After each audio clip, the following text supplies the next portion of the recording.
Scream 2022 is brought to you by the directing duo that brought you Ready or Not, and this is a story that takes place 25 years after the original events of the first Scream, where Sidney Prescott was tortured by both Stu and Billy Loomis, and now it's many years later and the Ghostface has made a shocking return. Now, I'll be real with you, the minute that I heard that they were making this again, I was skeptical, very skeptical actually, because we had seen in the prior first four movies of them being Scream 1, 2, 3, and 4, now this being 5, and side note, hate that they're just calling it Scream. I hate you, Hollywood, for doing that. It's terrible. Just call it Scream 5. It is what it is. But I digress. The reason I was so skeptical about it is I didn't know exactly who wrote it at first. If you look at the first four movies, the third one always sticks out as one of the worst ones because it's not written by Kevin Williamson, right? All four of them were directed by Wes Craven, but the third one didn't have it written by Kevin Williamson. So when I'd seen eventually that it obviously is not written by him, and, you know, because Wes Craven has passed in the last few years, he can no longer direct, obviously, I was skeptical when I heard this movie was coming out. I really thought that it was just going to be a nightmare. It's in January. It's a horror movie. Like, all signs pointed to this movie was not going to be good. And honestly, the story, that's written aspect of the story, is actually not terrible. I thought that, at least for the first two acts of this movie, it was actually going very well. I thought that the concepts that they had introduced were pretty interesting. I thought that the, play on some of the, technology that they use in this movie, like with alarm systems, for sure. It's in the opening scene, which is a great opening scene. I thought that was pretty good. The movie just kind of falls off at the end. Really, when the killer is revealed is where the movie takes a nosedive, a heavy nosedive for me. I thought that the ending is just really wacky. It's really over the top, and it didn't need to be, especially because the first two acts prior were actually pretty grounded and actually done really well before that. And during the first two acts, I thought that there were some pretty standoutish characters. I thought Melissa Barrera and then Jenna Ortega, playing the sisters of Sam and Tara Carpenter, I thought that they were really engaging. I really liked that family dynamic that they had in this movie. I thought these characters, these actors, really pulled it off. I thought that the performances were really, really good. There's a really great couple of scenes with them, especially between the two of them in the hospital, where they're kind of having a bit of an argument scene. And I genuinely thought that they were pretty good additions to this story. Courteney Cox is also back in this movie as Gale Weathers, and she has a lot of, stuff to do in this movie. And I think that she's probably, if not for the first movie, this is probably maybe her second best movie, maybe in competition with the fourth. But I thought that she did pretty well in this movie for what her character had going for her in this story. And I thought David Arquette was really, really good in this movie. I thought David Arquette brought something with him in this. I thought that he brought his A game. This is the best David Arquette is in the entire series, in my personal opinion, because I really like the jaded aspect of Dewey in this storyline, because even references in this story, like someone asks, like, why maybe you could be the killer because you're tied to, the franchise, sort of, and he's like, I've been stabbed like 9 times and I got a limp. I don't think I can be the killer, you know what I mean? So I thought that David Arquette was actually probably, of the 3 old cast members, I thought that David Arquette was actually probably the best one of the 3.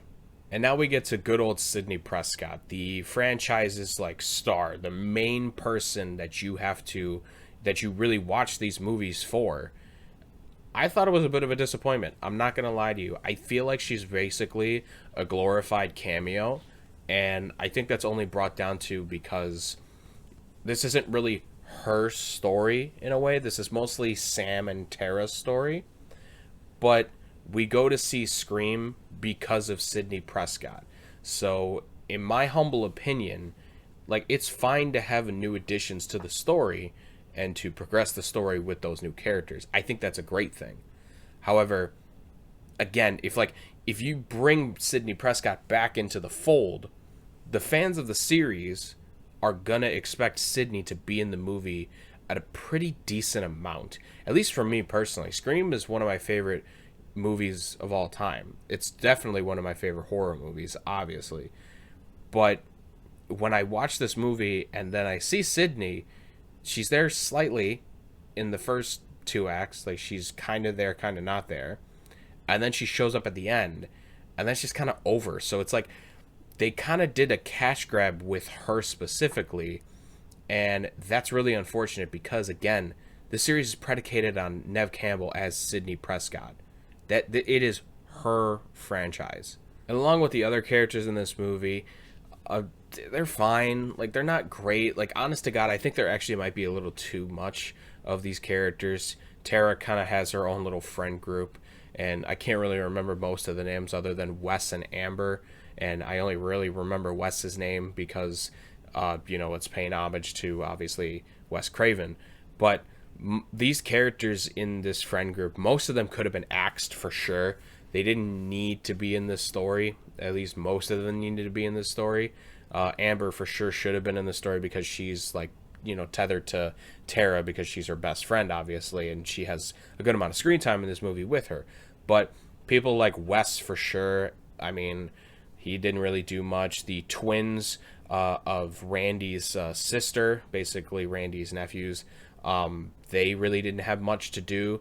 The sister definitely did. She did have a really great monologue talking about requels, about how you can't just reboot a series because the hardcore fans really won't allow it, but then you have to do kind of a sequel, so it's like a soft reboot but sequel to a series. She kind of has a classic Randy sort of monologue with that sort of stuff, which was nice to see for sure. But there was a lot of characters in this friend group that I genuinely didn't think needed to be in this movie. Because if you remember from the first movie, they had Stu and his girlfriend in it, then you had Billy and Sydney, and then you had Randy. And that was about it. You didn't need more than that. There are side characters here and there, like obviously Sydney's dad was there at the beginning, and he's a presence somehow in the entire movie because he's referenced a lot. And then there's also Dewey and Gale. But like the friend group in that movie was pretty small, and I think that benefited the movie quite a bit. This group of friends, like, there's just too many of them. It really got to the point where I was just like, I don't remember these guys' names. And I will say that the meta humor that they tried to do in this movie, because all Scream movies try to be meta, they all try to be self-aware of horror movies, and I think it is pretty good for the most part. I mean, it wouldn't be Scream without injecting some of that. They do tend to talk a lot about more complex horror movies, and horror movies that aren't just like basically cash grabs, like Halloween Kills, for example. They tend to talk about movies like The Babadook and Hereditary. It Follows is one of them in the movie too. I really genuinely thought that that aspect of this movie, talking about more complex horror, I thought that was actually pretty good. But they did lean a little too much at times for my taste. I think if they would have pulled off just a little bit at times, I think it would have been slightly better. And I also think that this movie could have been a little bit more beneficial with a little bit more humor in this movie, because the first Scream is definitely got some dark concepts and undertones to it for sure, but it was pretty hilarious and it was pretty funny. There are teen comedy aspects to that movie. And then, 2 kind of keeps somewhat similar stuff like that, maybe kind of gets a little hokey here and there. 3 is basically a comedy, and then 4 really brings it back to the darker aspects. And I do like 4, and I do like that 4 does that. And 4 does have some pretty good comedy bits in there. I think this one leaned a little too much into the darker aspects. They could have injected some more humor slightly. And then really the main attraction to this entire movie, obviously, Ghostface. I thought that the kills that he has in this movie are a little brutal, actually. They're pretty brutal throughout the entire movie, I thought. Again, referencing the older movies, really in the first Scream, the 2 most gory kills in the movie are the beginning 2 kills where, the girl answering the phone is gutted and then put on a tree, and then the boyfriend was killed before that and being gutted as well. But then after that, he didn't really get too gory at that point, at least to me. This movie tends to kind of lean a little heavy into that. And I think if you're a fan of some brutal kills like that, I think you will enjoy it. I wish they would have pulled off slightly again, they try to do a little too much in this movie at times. So I think they would have pulled off slightly on that. I don't think it's a big negative of the movie for sure. If it's definitely towards the bottom of the totem pole for me as far as like what's the biggest negative about this movie. And then leading up to the reveal of Ghostface, I won't say who obviously, but I do think it is a little obvious. I think they could have done a little bit better of a job covering up who it could have been.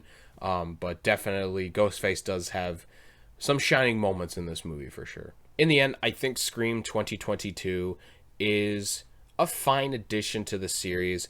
If you told me that they wanted to do it or were thinking about doing what would be the best option to do it or not to, I would say no. I think that Scream has done a lot already with its self-awareness and commentary on the horror genre already. So I think that after 4 it would have been fine. It seemed like the book ended it really there too as well. So them just adding another one because the name is Scream and they just want to make more money off of it, I think is a little tacky. But nevertheless, it's not a horrible movie by any standards. There are some disappointing aspects to it, but it is not the worst horror movie of January that I've ever seen. There's a lot more movies that come out in January that really take the cake on that. I'm going to give Scream 2022 3 stars. Thank you guys so much for watching. Look forward to more reviews very soon, and I will talk to y'all next time.